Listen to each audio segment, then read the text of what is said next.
Hello guys, welcome to our channel depth study. आज हम लेकर आए हैं बीएससी फर्स्ट सेमेस्टर की फिजिक्स। जैसी हमारी चल रही थी उसी को आगे कंटिन्यू करेंगे। आप सोच रहे होंगे कि यहाँ पर हमने छोड़ दिया है बीएससी फर्स्ट सेमेस्टर को पढ़ाना, बट ऐसा नहीं है।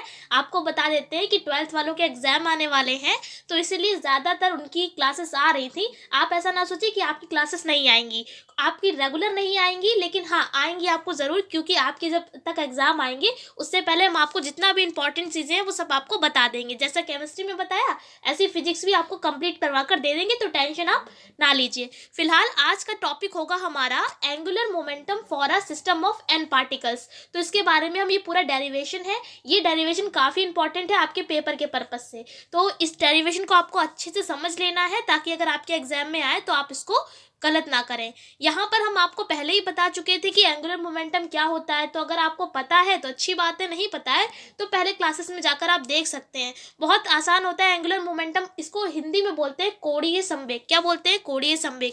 यहाँ पर कहा गया है कि आपको कोणीय संवेग निकालना है किसके लिए? सिस्टम ऑफ एन पार्टिकल्स के लिए। ठीक है, इससे पहले हम आपको बता चुके हैं कि जो सिस्टम ऑफ पार्टिकल्स के लिए भी 2-3 डेरिवेशन इसके हम करवा चुके हैं। आज हमारा ये सिस्टम ऑफ एन पार्टिकल्स के लिए है।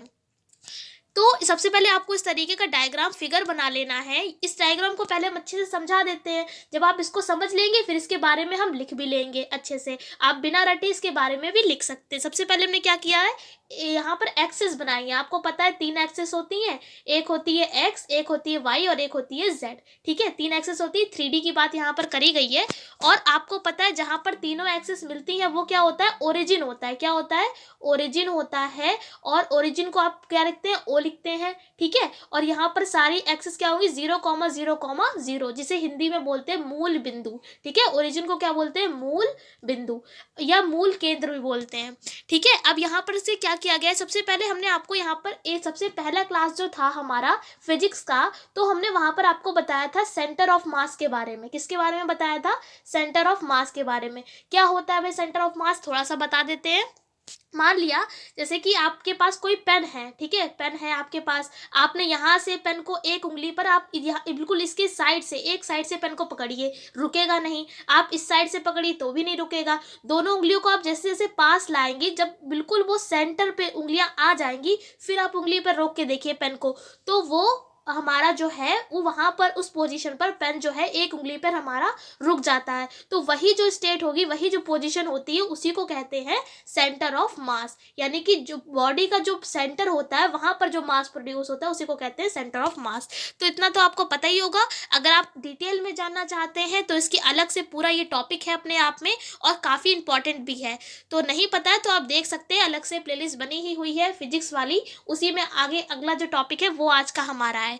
इसमें हमने क्या किया है, कोई एक यहाँ पर सिस्टम है, ये देखिए, ये पूरा क्या है, एक सिस्टम मान रखा है। एक्सिस बना दी, एक्सिस के बाद ये ओरिजिन हो जाएगा यानी कि ओ, उसके बाद एक सिस्टम है। सिस्टम में मान लेंगे एन पार्टिकल्स है, जैसे कि हेडिंग में था सिस्टम ऑफ एन पार्टिकल्स, यही तो हेडिंग है। तो सबसे पहले हमें एक सिस्टम बनाना पड़ेगा, तो ये देखिए सिस्टम ये है। ओके, अब हम मान लेंगे कि इसमें एन पार्टिकल्स हैं, यानी हमने दिखाए नहीं है लेकिन हम मान लेंगे कि इसमें कई सारे क्या होंगे, पार्टिकल्स होंगे, यानी कि कण होंगे। उसके बाद क्या किया है, आपको पता होगा जब भी हम यहाँ से ओरिजिन से लेकर किसी पॉइंट को मिलाते हैं तो वो क्या होती है भाई? दूरी। तो उसे कहते हैं, क्या कहते हैं? दूरी कहते हैं। लेकिन यहाँ पर हम क्या कहेंगे, जैसे कि अगर हम मान लें, ये देखिए, एक बात आपको बता देते हैं यहाँ पर कि जो सिस्टम है, सिस्टम में ये हमने 2 पॉइंट मान रखे हैं। एन पार्टिकल्स तो नहीं यहाँ पर दिखाए हैं, लेकिन 2 पार्टिकल दिखाए हैं। ये हमने मान रखा है ये सेंटर ऑफ मास के लिए, यानी इस सिस्टम का जो सेंटर ऑफ मास है वो इस पॉइंट पर होगा। ठीक है, ये वाला जो पॉइंट है। और जो ये दूसरा पॉइंट है वो हमने किसके लिए बनाया है भाई? ये कोई कण है जिसका हमने मान रखा है मास mk। ठीक है, mk इसलिए लगा दिया तो आपको पता चले कि किसी सिस्टम का ये क्या है, मास है। समझ में आ गया? एक बार फिर से बता देते हैं, ये सिस्टम है, सिस्टम का ये वाला जो कण है, ये वाला जो पार्टिकल है, ये क्या है? इस पूरे सिस्टम का सेंटर ऑफ मास है। शॉर्ट में सीएम लिखते हैं। ठीक है, और ये वाला जो पार्टिकल यहाँ पर दिखाया गया है, ये कोई पार्टिकल है और इसका मास क्या है? mk है। अब यहाँ पर देखिए हमने आपको बताया था एक लाइन कि अभी बता रहे थे कि ओरिजिन से जब हम इसको मिलाएंगे सेंटर ऑफ मास को तो ये क्या कहलाएगी, दूरी कहलाएगी, यानी डिस्टेंस है। कहाँ से, ओरिजिन से यहाँ पर सेंटर ऑफ मास तक की जो डिस्टेंस है वो दूरी, ठीक है। लेकिन अब इसको किससे लिखेंगे, आर वेक्टर से। आपको पता है पोजीशन वेक्टर, यहाँ पर हम 3D पढ़ रहे हैं, 3D पढ़ रहे हैं तो क्या आएगा भाई, वेक्टर भी आएगा। वेक्टर क्या होता है, जिस कोई भी ऐसा कंपोनेंट जिसके ऊपर इस तरीके से तीर का निशान लगा होगा उसी को हम वेक्टर पढ़ते हैं, यानी कि सदिश पढ़ते हैं।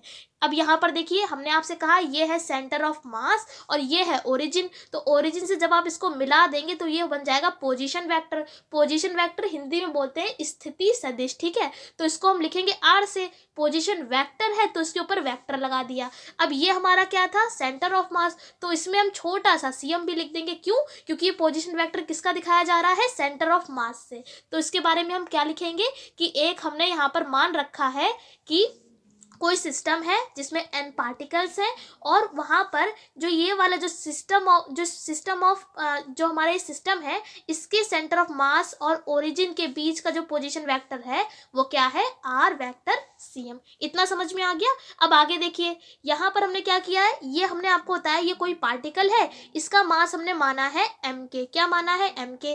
तो इसका हम क्या मानेंगे कि यहाँ से अगर सेंटर ऑफ मास की डिस्टेंस को किस या पोजीशन वेक्टर को किससे लिखेंगे, स्मॉल आर से, स्मॉल आर सी के। अब यहाँ पर देखिए अगर हम यहाँ पर भी कैपिटल आर लिख देते तो दोनों चीजें सेम हो जाती ना, तो सेम हो जाती तो कंफ्यूजन होती, तो इसीलिए हमने इसको अलग लिख दिया है। क्या किया है, यहाँ पर हमने कैपिटल आर सीएम लिख दिया है। ये क्या बता रहा है कि सेंटर ऑफ मास से ओरिजिन की डिस्टेंस है, पोजिशन वेक्टर है, ठीक है। और ये वाला क्या है हमारा, ये वाला कोई पार्टिकल है जिसका मास m है और यहाँ से सेंटर ऑफ मास की पोजिशन वेक्टर क्या माना है, आर वेक्टर सी के है। ये भी सेंटर ऑफ मास लेकिन इसको हमने सी के से लिखा है। क्यों, क्योंकि सीएम दोनों सेम हो जाता इसीलिए। तो सी के का मतलब भी यहाँ पर क्या है, सेंटर ऑफ मास। यहाँ पर इसकी जगह पर आपको लिखना होगा आर वेक्टर सी के। ये क्या है, कोई पार्टिकल एम के है, यहाँ से सेंटर ऑफ मास तक का पोजीशन वेक्टर है क्या, आर वेक्टर सी के। उसके बाद जैसा हमने आपको ये बताया ओरिजिन तक की जो पोजीशन वेक्टर जैसा हमने आर वेक्टर माना है यहाँ पर,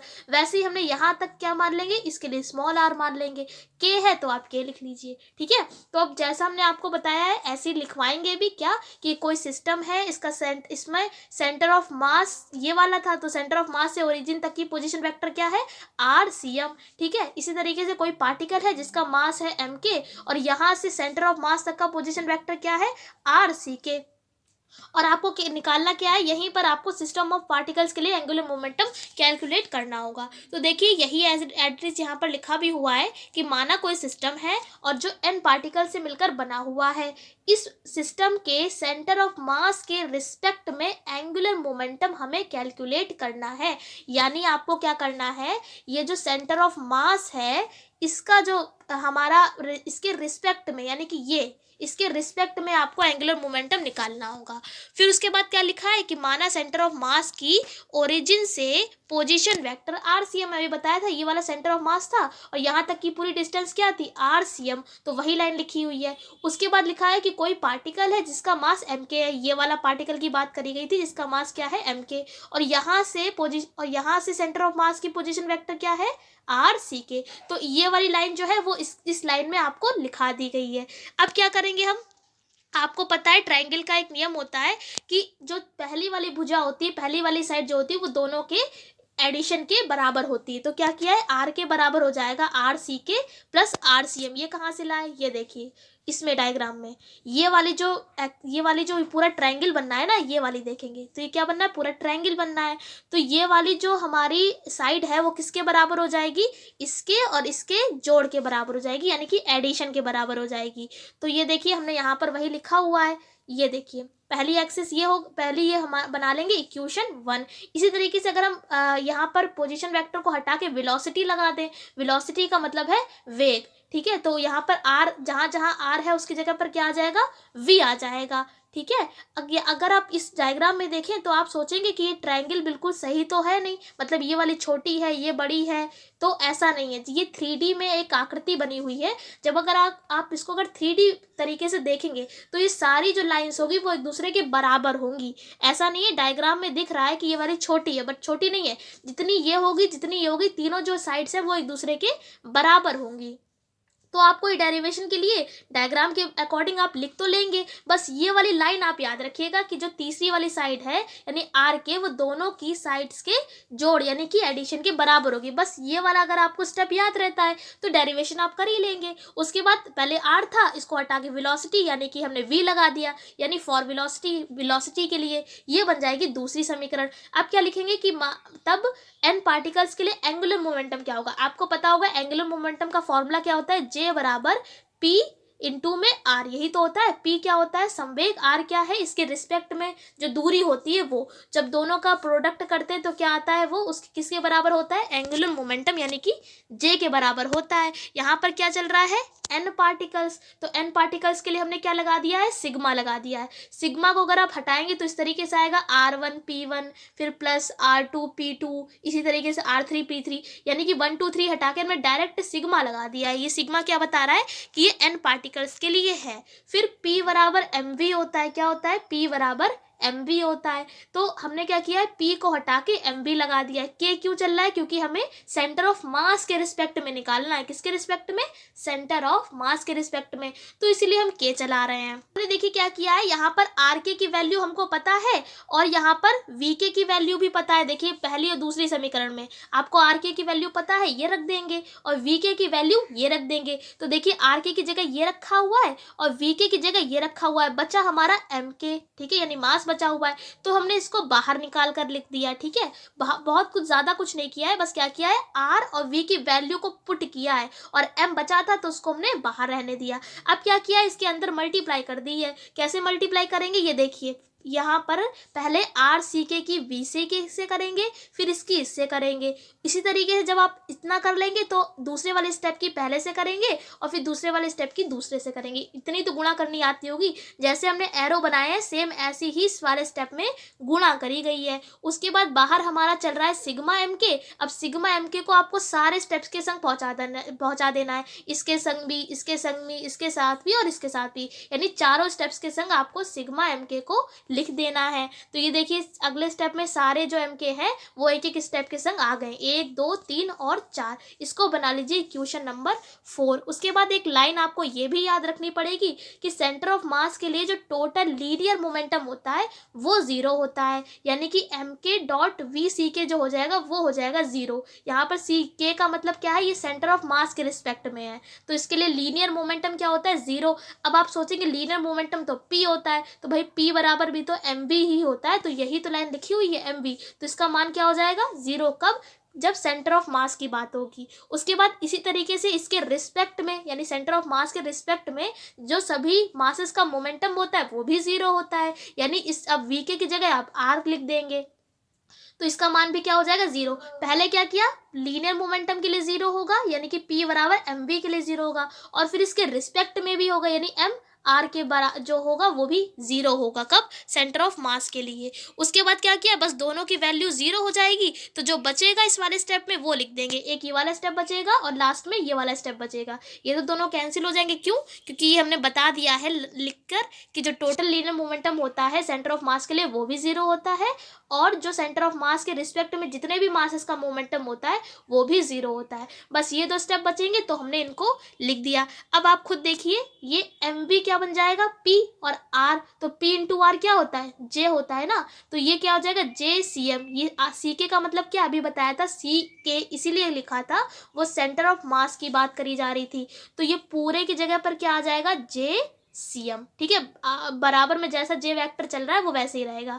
अब यहाँ पर भी देखिए, ये वाला mv क्या हो जाएगा, यहाँ पर ये वाला mv क्या हो जाएगा, ये भी हमारा P बन जाएगा, और ये R जैसा चल रहा है उसको ऐसे ही रहने देंगे, RCM। तो ये देखिए अगले स्टेप में यही किया गया है, यहाँ पर इसको JCM यानी कि ये बन गया है एंगुलर मोमेंटम, और ये इसको P कहाँ, P किसको हटा के लिखा, mv को हटाकर, और ये R हमारे साथ में चल रहा था तो इसको ऐसे ही रहने दिया। ये एग्जाम में क्वेश्चन ऐसे भी आ सकता है कि आप इसको प्रूव कर दिखाइए, ऐसे आ सकता है टू प्रूव दैट, और ये क्वेश्चन लिख कर आ गया। अगर आता है तब भी आपको यही करना है, और अगर आपसे पूछा जा रहा है कि n पार्टिकल्स के लिए निकालिए, तब भी आपको यही निकालना पड़ेगा। ठीक है, तो आशा करते हैं पूरा समझा पाए होंगे। बहुत ज़्यादा यहाँ पर बहुत बड़ा ये डेरिवेशन या बहुत हार्ड नहीं है। सबसे पहले क्या किया हमने, आर के निकाला। कैसे निकाला, अगर आप ये वाला एंगल देखेंगे इस तरीके से, तो हमने बताया जो तीसरी वाली जो साइड होगी वो दूसरे पहली और दूसरे के क्या होगी, जोड़ के बराबर होगी, यही तो बताया था। तो दोनों को जोड़ के लिख दिया, तो आ जाएगा आर, ये वाली हो जाएगी हमारी आर सी के प्लस आर सी एम, यही तो पहले लिखी। फिर आर को हटा के वेलोसिटी के लिख दिया, वी लगा दिया। फिर क्या किया, फॉर्मूला लगाया एंगुलर मोमेंटम का, क्या होता है जे बराबर पी इंटू में आर। एन पार्टिकल्स के लिए तो सिग्मा लगा दिया। फिर आर के लिए यहाँ पर पी की जगह पर एम भी रख दिया, साथ में आप के भी चलाते रहिएगा। उसके बाद हमने वी और आर की वैल्यू को पुट कर दिया। उसके बाद हम सॉल्व करते रहे तो हमारी ये पूरी इक्वेशन बन गई। इसको करने के बाद इसी वाली लाइन भी आप याद रखें कि टोटल लीनियर मोमेंटम जो होता है सेंटर ऑफ मास के लिए वो भी जीरो होता है, और इसके रिस्पेक्ट में मासेस का मोमेंटम जो होता है वो भी जीरो होता है। बस इतना करेंगे, जो फर्स्ट और फोर्थ वाला जो स्टेप बचेगा, यही आपका डेरिवेशन का जो प्रूवमेंट है वो आपका आ जाएगा। तो आई होप आपको समझा पाए होंगे। कोई डाउट है तो आप पूछ सकते हैं कमेंट सेक्शन में। इस क्लास में इतने रखते हैं, अगले क्लास में मिलेंगे तो अगले नए टॉपिक के संग। तब तक के लिए जय हिंद, जय भारत।